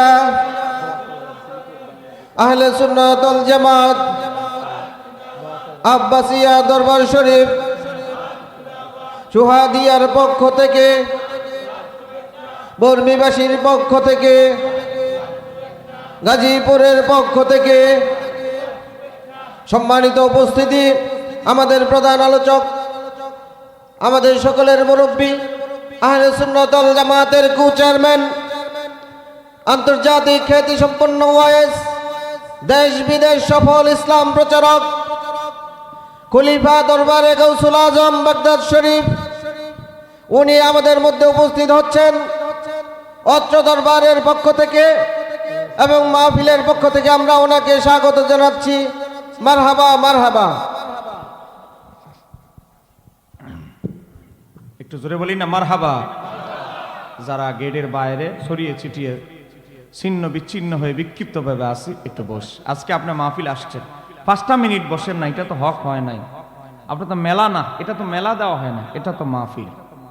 আপনার আসেন, একটু জোরে বলি মারহাবা। আমাদের আহলে সুন্নাত ওয়াল জামাতের গোটা বাংলাদেশের আমাদের মুরব্বী, মাথার তাজ, আহলে সুন্নাত ওয়াল জামাতের অভিভাবক, আহলে সুন্নাত ওয়াল জামাতের কো চেয়ারম্যান, আন্তর্জাতিক ইসলাম প্রচারক, আন্তর্জাতিক মণ্ডলী, ইংল্যান্ড, আমেরিকা, দুবাই, কাতার, বাহরাইন, মালয়েশিয়া, বিভিন্ন প্রান্তে, ইরাক, ইরান, সিরিয়া, বিভিন্ন প্রান্তে সুন্নিয়তের দাওয়াত নিয়ে যিনি পরিভ্রমণ করেছেন, তিনি আজকে আপনাদের এলাকায় এসেছেন। আল্লামা আবু সুফিয়ান খান আবিদি আল কাদেরী। একটু জোরে কর না মারহাবা, আর একটু জোরে বলতে হবে মারহাবা। যারা ছড়িয়ে ছিটিয়ে আছেন প্রত্যেকে চলে আসেন। আল্লাহ, আমি মুসাফির হালাতে আছি, আমার বাজানও মুসাফির, আমিও মুসাফির, এক মুসাফির আরেক মুসাফিরের জন্য দোয়া করছি। আল্লাহ আমার বাজানের হায়াতে, আমলে, খেদমতে সুস্থতার সাথে বরকত দান করুক। জোরে বলেন আমিন। ওই যে কথা বলতে গিয়ে আলোচনায় আটকে গিয়েছি, সে কথাটা বলে একটা প্রশ্নের জবাব দিয়ে আলোচনা শেষ করছি। হযরতে আব্দুল্লাহ চাচা বললেন, এই যে ফায়জমাটা লঙ্গি এটা আমার টাকার কিনা, অতএব তুই যেহেতু মুহাম্মাদের অনুসারী হয়ে গিয়েছিস, ফায়জমা আমি দিব না, লঙ্গিও ইজারও আমি দিব না। লঙ্গি যখন খুলছে না, চাচা আমি তো আমার বাপ দাদার সব সম্পদ তোমাকে দিয়ে ফেললাম, শুধু ইসলামের জন্য সব দিয়ে ফেললাম, আমাকে লজ্জাস্থানটা ঢাকার জন্য অন্তত আমাকে ইজার লঙ্গিটা দাও। লঙ্গিটা টান দিয়ে খুলে ফেললো। খুলে ফেলার পরে বললেন, চাচা তোমার লঙ্গি তুমি নিয়ে গেছো, এখন আমি উলঙ্গ অবস্থা হয়ে গেছি, ও আমার চাচা আমাকে একটু সুযোগ দাও, সন্ধ্যা পর্যন্ত, রাত হওয়ার আগ পর্যন্ত ঘরে লুকায় থাকার সুযোগ দাও। সন্ধ্যা যখন রাত যখন হয়ে যাবে আমি মক্কা থেকে মদিনায় চলে যাব, লতা পাতা দিয়ে লজ্জাস্থান হেফাজত করে আমি চলে যাব, একটু রাত হওয়া পর্যন্ত সুযোগ দাও। রাত হওয়া পর্যন্ত সুযোগ নাই, লাথি দিয়ে নবীর সাহাবী আব্দুল্লাহ ইবনে যুলবিজাদাইনকে ঘর থেকে বের করে দিলেন। হযরত আব্দুল্লাহ ইবনে যুলবিজাদাইন কোনায় কোনায় ঘরের কোনায় লুকিয়ে থাকে। ও বাবা, এমন এক সময় তিনি খড়কুটা দিয়ে আত্মগোপন করলেন, কখন রাত হবে। রাত হওয়ার পর তার মার কাছে চলে গেলেন। মা তো আরেক জায়গায় বিয়ে হয়ে গেছে, দরজায় নক করেছে। সৎ বাবা আসে, সৎ বাবা আসার পর লুকিয়ে যায়, কারণ সে তো উলঙ্গ। আবার নক করে, সৎ বাবা আসে দরজায়, আবার লুকিয়ে যায়। তৃতীয়বার একই ঘটনা, চতুর্থবার বলল ওই তার সৎ বাবা, দেখো তো কি কোনো জিন টিন নেই? হ্যাঁ, দরজায় নক করে আমি যাওয়ার পরে দেখি কেউ নাই। তার মা গেল, মা যাওয়ার পরে গিয়ে দেখে ছেলে দাঁড়ায় আছে উলঙ্গ অবস্থায়। আব্দুল্লাহ ইবনে যুলবিজাদাইনের মা বললেন, ছেলে তোমার এই অবস্থা কেন? মা, আমার চাচা আমি ইসলাম গ্রহণ করার কারণে আমার সব সম্পদ কেড়ে নিয়েছে, এমনকি আমার জামাটা পর্যন্ত খুলে নিয়ে গিয়েছে। ও মা, তোমার কাছে এসেছি লজ্জাস্থান হেফাজতের জন্য, কোন একটা জামা কাপড় আসেনি, আমাকে দাও। আমার কাছে কি নাই? কোনো জামা কাপড় নাই। আমার যে সৎ স্বামী, এই যে তোর সৎ বাবা, ওনার 2 সেট জামা, 1 সেট পরে আছে, আরেক সেট তো দেওয়া যাবে না। সিরা কম্বল দিলেন, 2 সিরা কম্বলটাকে 2 টুকরা করে নিচের অংশে উপরের অংশে বেঁধে মদিনাতুল মুনাওয়ারায় চলে গেলেন।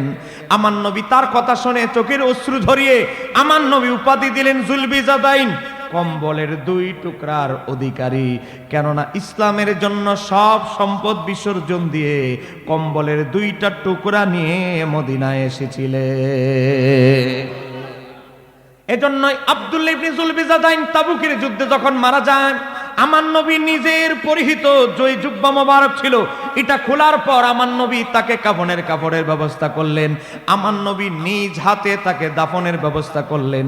ইমাম তাবরানী আল মুআজামুল কবিরে নকল করে, তখন আফসোস করে হযরতে আবু বকর সিদ্দিক আব্দুল্লাহ ইবনে মাসউদ বলল, আব্দুল্লাহ ইবনে যুলবিজাদাইনের জায়গায় যদি আমি আবু বকর হতাম, আমার নবী যদি জুব্বা দিত আর আমাকে নিজ হাত মোবারক দিয়ে নামাইতো, আমি কতই না বড় সৌভাগ্যবান হতাম।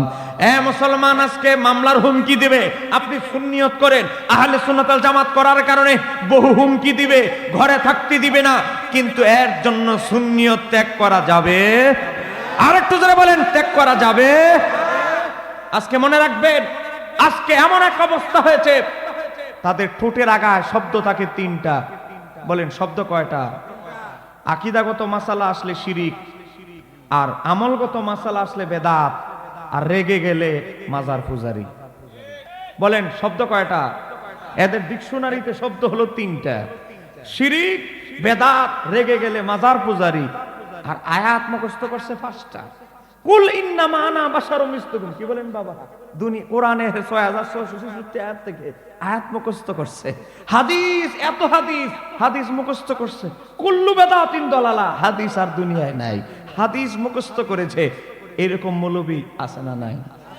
কথা বলে না কেন, আছে না নাই? আমার বাবারা ভাইরা, সময় খুবই কম, আমি শেষ করে দিচ্ছি 2 মিনিটে। এই যে দেখেন আমার হাতে বই, রাসূল সাল্লাল্লাহু আলাইহি সাল্লামের সালাত। এই আব্দুর রাজ্জাক বিন ইউসুফ তার এই বইয়ের ভিতরে 63 নম্বর পেজে লিখতেছে, মসজিদের দেওয়ালে পাশাপাশি আল্লাহ ও মুহাম্মদ লেখা নকশা আঁকা। কয় কি? কয় এটা শিরকি আকীদা। বলেন শিরিক মানে, শিরিক যারা করে তারা মুশরিক হয়ে যায়। তার মানে আপনাদের মহল্লায় আল্লাহর পাশে নবীর নাম মসজিদে আছে না নাই? ডান দিকে আল্লাহু, আল্লাহর নাম, বাম দিকে নবীর নাম আছে না নাই? আমার বাবা অসংখ্যবার উমরা করেছে, হজ করেছে। মদিনাতুল মুনাওয়ারায় মসজিদ নববীর ডান দিকে এক পাশে আল্লাহর নাম, অপর পাশে নবীর নাম আছে না নাই? আজকে লিখতেছে মসজিদের দেওয়ালে আল্লাহর পাশে নবীর নাম লেখা শিরিক। শিরিক কেমনে হলো? দলিল নাই, কুযুক্তি। এর দ্বারা আল্লাহ এবং মুহাম্মদ সাল্লাল্লাহু আলাইহি সাল্লামকে সমমর্যাদার অধিকারী গণ্য করা হয়। আচ্ছা আপনারা বলেন, আমরা কি নবীকে আল্লাহর সমান মর্যাদার সমান মনে করি? কুল মাখলুকাতে আল্লাহর সমকক্ষ কেউ হতে পারে? এই যে সুন্নিয়তের নামে, আমাদের সুন্নিদের নামে যে একটা মিথ্যা বহতান, এত বড় একটা মিথ্যা অভিযোগ দায়ের করলো যে আমরা সুন্নিরা মসজিদের দেয়ালে নবীর নাম লিখি, দুইজনের নাম বরাবর, আল্লাহর মর্যাদা নবীর সমান, নবীর মর্যাদা আল্লাহর সমান। এই কথা যে আমাদের নামে ডেলিভারি দিয়ে দিল ভেজাল মাল, এটা কি অরিজিনাল না ভেজাল? এই বলেন, এই কথা কি অরিজিনাল না ভেজাল? শিরিক ফতুয়া কত কলা পাতার মতো, কচু পাতার মতো সস্তা হয়ে গেছে। আর কচু পাতা ওটা এখন গাজীপুর মাওনা সদরে কচু পাতা, কচু শাক হিসাবে বিক্রি করা হয়। এখন শিরিকের ফতুয়া আরো সস্তা হয়ে গেছে। কথা কন না কেন, ঠিক কিনে? শিরিক ফতুয়া কত সস্তা হয়ে গেছে। এই সমস্ত বাতিল ফেরকার, 72 ফেরকার জন ছিলেন ভারতীয় উপমহাদেশের একজন, তিনি হচ্ছে ইমামে আহলে সুন্নাত, ইমাম আহমদ রেজা খান ফাজেলে বেরলভী। চিৎকার দিয়ে বলতে হবে ঠিক কিনা? শিয়াদের বিরুদ্ধে তিনি বই লিখেছেন 11টা, এই কথিত আহলে হাদিসের বিরুদ্ধে বই লিখেছেন তিনি 19টা। একটু জোরে কর না মারহাবা। কাদিয়ানীদের বিরুদ্ধে তিনি বই লিখেছেন 6টা। যত 72 ফেরকার গুম হারাম যিনি করে ফেলেছিলেন তিনি হচ্ছেন ইমাম আহমদ রেজা খান ফাজেলে বেরলভী। একটু জোরে কর না সুবহানাল্লাহ। আমি শুধু এক লাইনে একটা কথা বলে আমার আলোচনা শেষ করছি। আমার লেখা অনেক বই আছে, প্রায় 32টার মতো। একটা বই সহজ পদ্ধতিতে সহি নামাজ শিক্ষা, এই বইটা নেবেন। 32 রকমের নফল নামাজ, ফরজ ওয়াজিবের পাশাপাশি দেওয়া আছে। পাশাপাশি রোগ হলে কোন দুরুদ, দুরুদি শিফা, দুরুদে শাফাত, যে দুরুদ পড়লে নবীর শাফাত পাওয়া যাবে, নবীর দিদার পাওয়া যাবে কোন দুরুদ, এ বাবা 80 বছরের গুনাহ মাফ হবে কোন দুরুদ, স্মরণ শক্তি বাচ্চাদের ভালো হবে 266 পৃষ্ঠা, যারা ঋণগ্রস্ত ঋণ মাফ হবে কোন দুরুদ, সব এখানে দেওয়া আছে। এই বইটা নেবেন মাত্র 150 টাকা। আরেকটা বলছি, এটা আলা হযরতের আজকে অনুষ্ঠান, আলা হযরতের স্মরণে আলা হযরতের লেখা। পিতা মাতা, স্বামী স্ত্রী ও শিক্ষকদের অধিকার। আমাদের যে মানুষ গড়ার কারিগর শিক্ষক, তাদের কি অধিকার আছে? আমার পাশে যিনি বসা, বাম পাশে, ওনার পীর সাহেব কেবলা হুজুর ছিলেন আওলাদে রাসূল সৈয়দ আবেদ শাহ মাদানী রহমতুল্লাহ আলাইহি, যাকে 3 বার বাতিলেরা ওয়াহাবিরা বীজ দেওয়ার পরেও কিছু করতে পারে না। একটু জোরে বলেন না, আর একটু জোরে বলতে হবে। আমার হুজুর যার খেদমত করেছেন, যে পীর মুর্শিদের গোলামি করেছেন, 126 বছর যিনি হায়াত পেয়েছিলেন, হুজুরের কোলে যিনি ইন্তেকাল করেছেন, এ বাবা হুজুরের ইন্তেকালের কিছুদিন পর কবরের মাজারের কাজ করেছিলেন। ও বাবা, কাফনের কাপড়টা পর্যন্ত কিছু হয় নাই। আমার বাম পাশে যিনি বসা, উনি নিজে সাক্ষী। একটু জোরে করেন না সুবহানাল্লাহ। এই আলা হযরত রাহমাতুল্লাহ আলাইহি বই লিখেছেন, পিতামাতা প্রতি আমাদের কি অধিকার, আমাদের সন্তানদের প্রতি আবার মা বাবার কি অধিকার, স্বামী স্ত্রীর প্রতি কি অধিকার, একজনের প্রতি কি আরেকজনের অধিকার, সবকিছু এখানে আছে।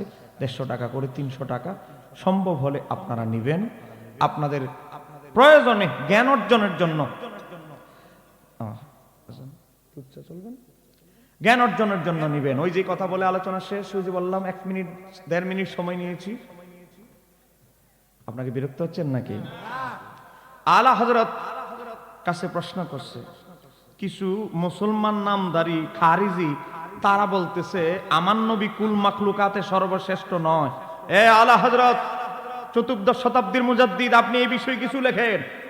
আলা হযরত এ বাবা 29টা কোরআনের আয়াত, 149টা হাদিস দিয়ে একটা বই লিখেছেন, তাজাল্লিয়াতুল ইয়াকিন। এটার বাংলা অনুবাদ এখন বের হয়েছে, নবিকুল সম্রাট। আলা হযরত এই বইয়ে 149টা হাদিস, 29টা আয়াত দিয়ে প্রমাণ করেছেন সৃষ্টি জগতের ভিতরে আমার নবীর চাইতে উত্তম মাখলুক, আমার আল্লাহর সৃষ্টি আর কেউ নাই। আল্লাহর পরে আমার নবীর মর্যাদা। একটু জোরে বলেন না সুবহানাল্লাহ।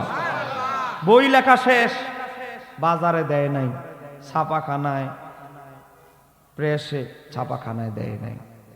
রাত্র হয়ে গেছে, আলা হযরত একটু ঘুমাইতে গেছেন, চোখের পাতা মিলিয়েছেন, চোখটা বন্ধ করেছেন। দরজা আঘাত করতেছে, এ আহমদ রেজা দরজা খোলো। আলা হযরত কণ্ঠস্বর চিনে ফেললেন। আলা হযরত বিছানা থেকে লাফ দিয়ে দরজা এসে দরজা খুলে দেখে রাহমাতাল লিল আলামিন আলা হযরতের দরজায় দাঁড়িয়ে আছে। আল্লাহর হাবিব বললেন, আহমদ রেজা বাইরে আসো। আলা হযরত বাইরে গেলেন। বাইরে যাওয়ার পরে আল্লাহর হাবিব একটা কি আনলেন? প্রদীপ বাতি, চেরাগ, একটা চেরাগ আনলেন। চেরাগ আনার পরে আল্লাহর হাবিব বললেন, আহমদ রেজা তুমি চেরাগটা ধরে রাখো, ভালো করে ধরে রাখো। আলা হযরত সেই প্রদীপটা, চেরাগটা ধরে রাখলেন। আলা হযরত চেরাগটা ধরে যখন ধরলেন, চতুর্দিক থেকে তুফানের মতো বাতাস আসতেছে। আল্লাহর হাবিব মুস্কি হাসি দিয়ে চলে যাচ্ছে। হাসতে হাসতে যখন চলে গেলেন, আলা হযরতের প্রধান খলিফা, অন্যতম খলিফা, বাহারে শরীয়তের লেখক মুফতি আমজাদ আলী রহমাতুল্লাহ আলাইহি মুস্কি হাসি দিয়ে বলে, ও আমার শায়েখ, আল্লাহর হাবিব আপনাকে প্রদীপ দিয়ে বুঝায় দিলেন, তুফান দিয়ে বুঝিয়ে দিলেন, তুফান দেওয়ার চেষ্টা করবে। আর আপনি ইসলামের মশাল, আহলে সুন্নাত ওয়াল জামাতের মশাল এই শতাব্দীতে ধরে রাখবেন। আল্লাহর হাবিব আপনাকে মুজাদ্দিদ হওয়ার ইশারা করে গেছে। একটু জোরে বলা যাবে কি সুবহানাল্লাহ? আরে বাবা, আলা হযরতকে আমরা মুজাদ্দিদ ইশারা দেই নাই। কোন মৌলবীর ফতোয়া আলা হযরত মুজাদ্দিদ নয়, আল্লাহর হাবিব রাহমাতাল লিল আলামিনের ইশারায় আলা হযরত হচ্ছে মুজাদ্দিদ। চিৎকার দিয়ে বলতে হবে আল্লাহু আকবার। এই ঘটনাটা এই কিতাবের শেষের পৃষ্ঠায় ঢুকিয়ে দেওয়া হয়েছে, সুসংবাদ। একটু জোরে কন্যা সুবহানাল্লাহ। আল্লাহ আমাদেরকে আলা হযরতের সত্যিকারে আশিক হওয়ার তৌফিক দান করুক। একটু জোরে বলেন আমিন। চতুর্দিকে ফিতনা বাসাত। যদি আপনাদেরকে কোনো মাসালা নিয়ে প্রশ্ন করে, আমি অদমাসি হুজুর কেবলার সাথে যোগাযোগ করে যে কোনো সময় ইসলামে 300 টাকার স্বাক্ষর নিয়ে যে কোনো সময় আমরা মাহফিল ক্যান্সেল করে বাহাসে বসতে রাজি আছি। একটু জোরে বলেন না ইনশাআল্লাহ। বলেন আমার পক্ষ থেকে কি আপনারা চ্যালেঞ্জ দিতে পারবে? এই কথিত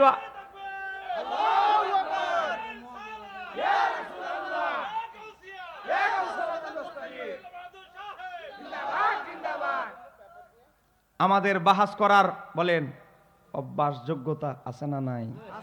গত মাসেও একটা করছি, সামনের ফেব্রুয়ারি তো আহলে হাদিসের সাথে ফেব্রুয়ারির 2 তারিখ শবে বরাত নিয়ে আরেকটা বাহাস চলতেছে।